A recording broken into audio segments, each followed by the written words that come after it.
everyone. Um, Welcome to the second video of the series um, of networking and especially CCNA. Um, so, as we discussed the last video of the CCNA series, that we said that we have to understand what is happening behind our screens. Uh, we talked about that we have as concept some devices. Um, some are called end devices, which are the devices that we are using as laptop, smartphone, and any other device. And we have other devices that are called intermediate devices. These devices we can see.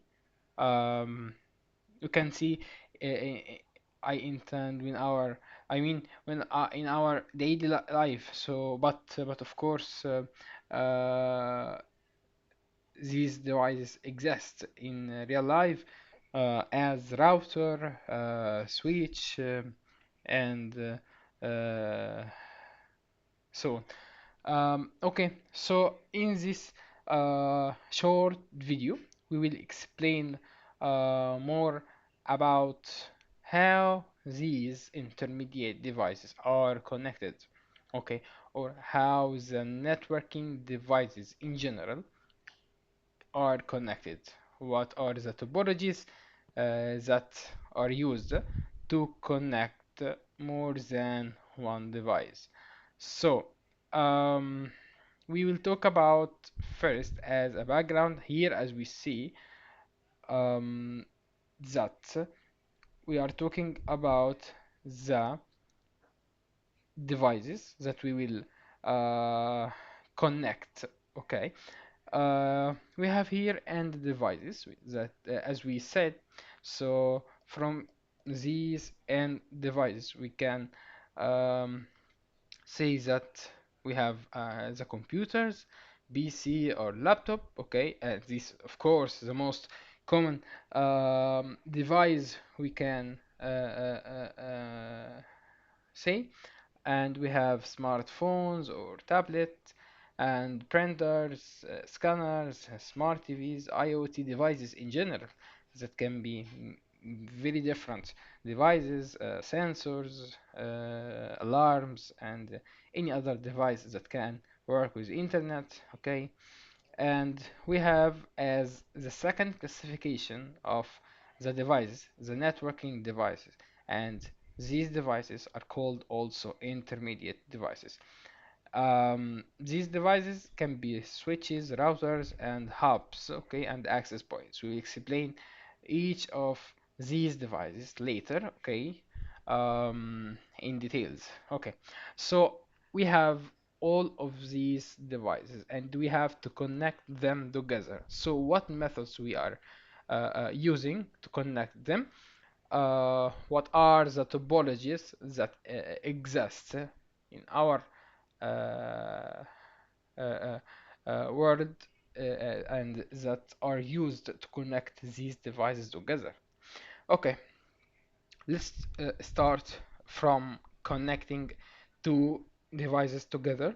Okay, so if we have to connect one device to the second one, we use in as a simple way a topology, a, a, a method used point-to-point topology.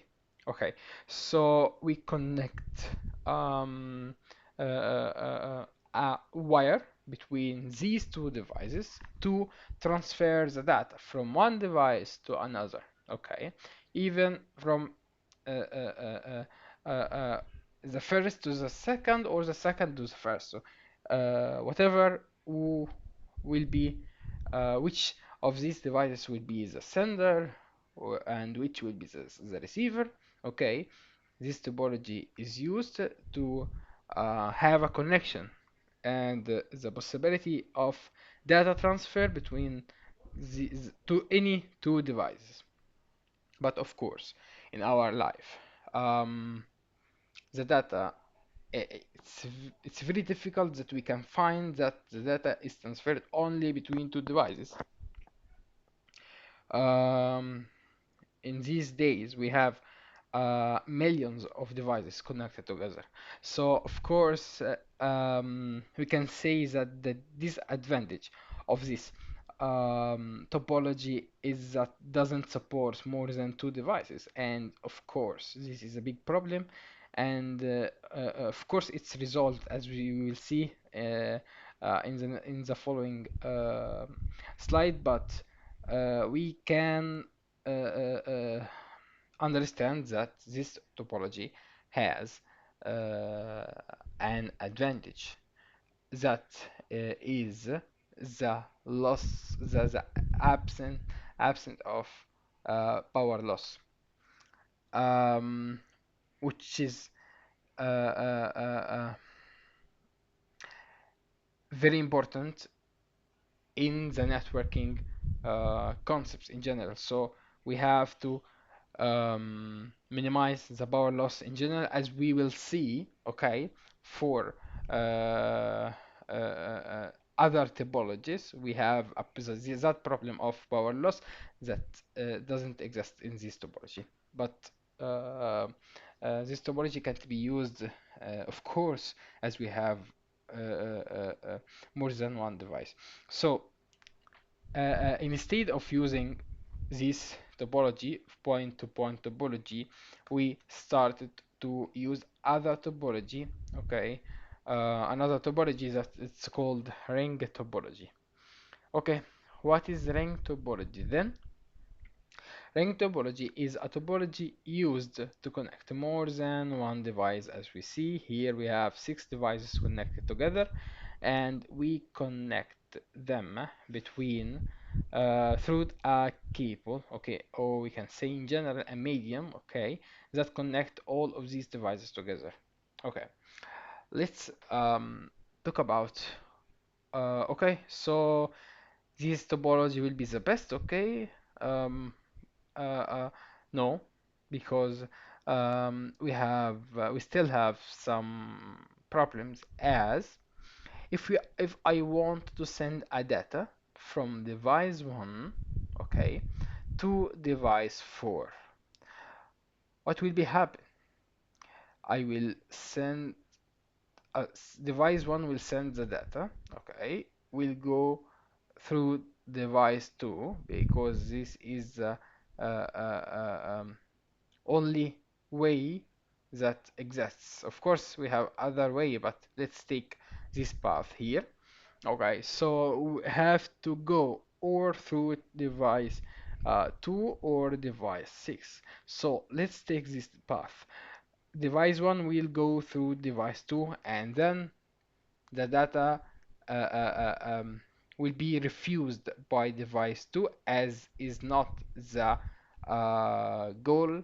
Okay, so the data will continue to be sent and arrives to device 3. Device 3, of course, will not receive the data, and then will send it to device 4. Device 4 will um, accept the data and confirm that all is okay. So to send a data from device 1 to device 4, we were forced to send it through device 2 and device 3.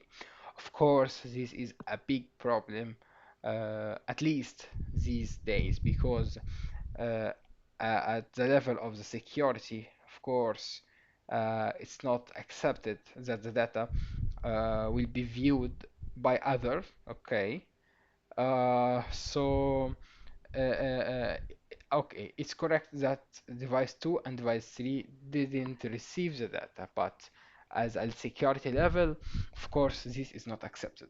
So um, this is one of the disadvantages of this topology. ring topology.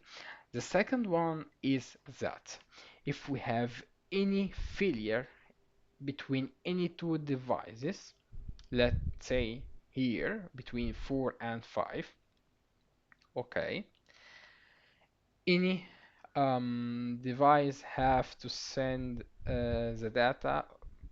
Let's say 2 have to send the message to 5, okay. In this case, okay, we will have we will have no problem, but of course if we are um, obligated to go through the failure, we will have no option and the data will not be sent. So this is the second disadvantages of this topology. Okay, so we can understand that this is not the last version of the topology invented. Then let's introduce the topology invented after this, and will be the topology of mesh topology. This is called mesh topology. Okay. Uh, what uh, uh, uh, uh, what can do this topology different from the other? Okay. First of all, we can see that has a main structure of connecting all the devices, okay, at the form of ring, and this is a common layout of between this topology and the last one, okay. But the new design, or the new connection is the connection of each device with all the other devices. So in this topology, we have the connection between each device and all the other devices. Any device is connected with the other devices. So device 3 is connected with device 1, 2, 4, 6, and 5. And this exists for all devices, so on. Okay, so of course we solved the problem of um, passing through more than one device until arriving to the target device. If we repeat the same example of sending a data from device 1 to device 3, so in this case we can directly follow this path without um, being obligated to go through the other device. Okay, so this is as advantages, which is the solution of the problem of last connection, of the ring connection. Okay, and the second advantage is that we have more than one path for the same device. So this means that if the connection between 1 and 3 directly doesn't is not available, or we had a failure here between these two devices, so we can already send the data, and we have not only an additional path, but we have more than one path. For example, if we have to send a data between device 1 and device 6, so instead of go through this path, we can go through device 2, 4, and arrive to 6, okay, um, at through this part here of the ring, or we can go through device 4 and then we arrive to device 6, and many other ways, for example from 1 3 5 6, 1 3 6, 1 3 5 4 6. So we have more than one path. Okay, of course we can say that we solved all the problems that we were facing um, in the ring topology, but so this topology has no any problem? Of course no, because we have a big problem, okay, realizing this layout, which is uh, the use of more than one um, neck. As we said in the previous video, that neck that means network interface card. So it's a component that is connected, okay, uh, uh, inside the device and connects the device with this medium. Okay, so if we can do a simple calculation returning to the point-to-point topology, we can say that here we use two network interface cards for two devices. So each device uses one network interface card in this topology, but of course we will not use it. The second method, topology, we can note that each device uses two NICs, okay? Each device uses two NICs to be connected according to this topology. In this topology, okay, we have the installation of five NICs for each device, as we see. Device one, two, three, 4, 5. So we have to connect 5 NICs for each device. Of course, this is a huge problem as we are talking about, first of all, huge power loss. Okay, and then we are talking about from the point of for a point of view of costs. Of course, this is the most topology that costs a lot. Of course, this is not practical method to be used as we consume more power, so we have a huge power loss, and of course, it's not economical. Then we invented another topology that's called bus topology. What is mean? Bus topology means that here we have the data, and here for these nodes we have the devices connected. So we will have the data send and will go to the device, okay? Um, that the target device we can see, and these devices can send a data, and the data will flow over the coaxial cable until arrives to the target device. What is the problem of this device?